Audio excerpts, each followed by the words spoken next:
Hello, students. Today we are going to learn about the chapter Nelson Mandela Long Walk to Freedom from English 10th textbook, Unit 2. This chapter describes one of the most important days in history, 10th May 1994. On this day, Nelson Mandela became the first black president of South Africa. This moment was very special because it marked the end of apartheid, a system in which people were divided and treated unfairly based on their race. The inauguration ceremony was held at the Union Buildings in Pretoria.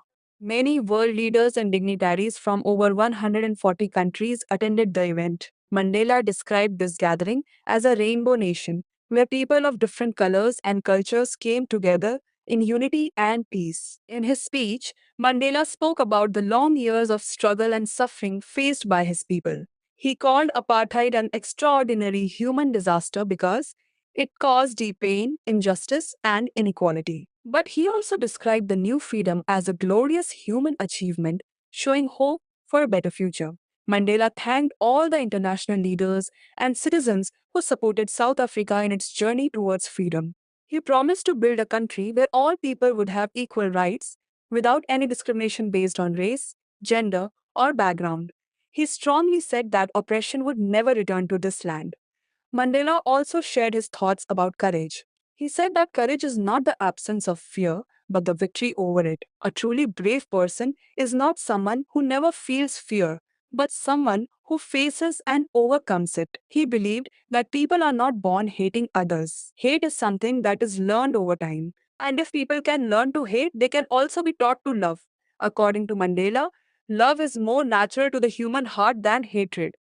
Mandela then spoke about his own life. As a young boy, he felt free while living in his village. But as he grew older, he realized that his freedom was limited because of apartheid. At first, he wanted freedom only for himself, like the freedom to study, work, and live peacefully. But later, he understood that his people were also not free. This realization changed his life, and he decided to fight for the freedom of everyone. He explained that freedom is indivisible.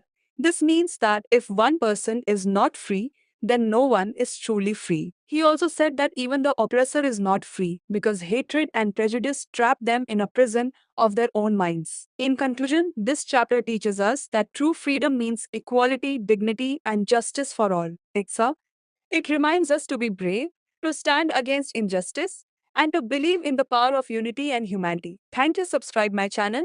All subjects chapters are available on this NEP Goa channel. Comment, like, and share to your classmates. Thank you.